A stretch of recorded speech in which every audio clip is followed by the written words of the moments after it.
প্লেয়াররা। তো আমরা রাজনীতির মাঠে ফুটবল হতে আসি নাই, আমরা প্লেয়ার হয়ে আসছি।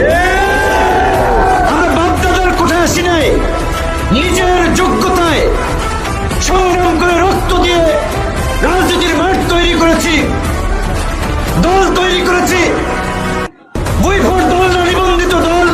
আমাদের কাছ থেকে মানুষ আশা করে আগামীর বাংলাদেশকে আমরা কিভাবে পরিবর্তন করতে চাই। আপনারা লক্ষ্য করেছেন আমার চেয়ে বয়স আপনাদের এখানে অনেকের বেশি, দাড়ি চুল পেকে গেছে।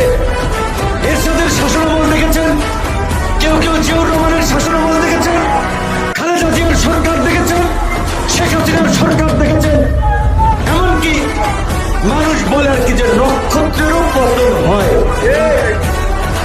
তো আওয়ামী লীগের মতো এরকম একটা দৈত্য দানবীয় সরকার, যাকে ভাবছিল যে শেখ হাসিনা যতদিন বেঁচে আছে কেউ হটাইতে পারবে না,